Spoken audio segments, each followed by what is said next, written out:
चौथा आर्थिक सुधार जिसे किया जाना अत्यावश्यक है, यह बहुत ही ज़रूरी है इस लिहाज से कि यह उपभोग की प्रवृत्ति को कम कर देता है, यानी उपभोग पर होने वाले खर्च को कम कर देता है। और हम जानते हैं कि भारत में जीडीपी में उपभोग का अच्छा खासा हिस्सा है, चाहे वो निजी उपभोग हो या सरकारी उपभोग हो। तो फूड इन्फ्लेशन को कंट्रोल करना ये बहुत ज़रूरी है। इन्फ्लेशन को कंट्रोल करना तो आवश्यक है ही, फूड इन्फ्लेशन को कंट्रोल करना बहुत आवश्यक है। भारत की बहुत बड़ी आबादी निम्न मध्य वर्ग की है या मध्य वर्ग की है। निम्न वर्ग की भी आबादी का एक अच्छा खासा हिस्सा है। इस आबादी में भोजन को छोड़कर दूसरे गुड्स में, जो कंज्यूमेबल गुड्स हैं, उनमें खर्च की प्रवृत्ति बढ़े, इसलिए तो फूड इन्फ्लेशन को कंट्रोल किया जाना चाहिए। क्योंकि भोजन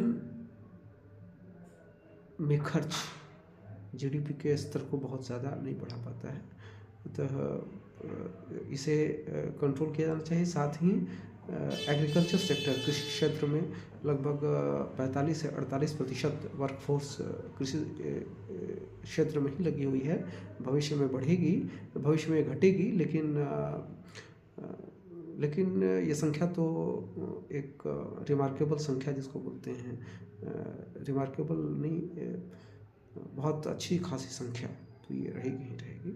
तो इसलिए एग्रीकल्चर सेक्टर में सुधार की आवश्यकता है, ताकि उस क्षेत्र में कार्यरत लोग हों, चाहे वे एग्रीकल्चरल लेबरर्स हों या किसान हों, उनकी इनकम बढ़े। लेबर लॉज को सिंप्लीफाई किए जाने की आवश्यकता है।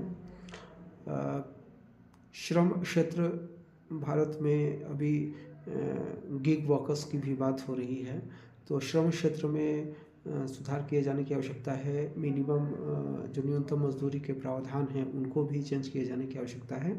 तो ये लेबर लॉज को आसान बनाया जाए और सिंप्लीफाई किया जाए। सोशल सिक्योरिटी कोड इसके लिए आ रहा है, लेकिन अभी तक उसे लागू नहीं किया गया है। टैक्स को सिंपल किया जाए और टैक्स कम किया जाए।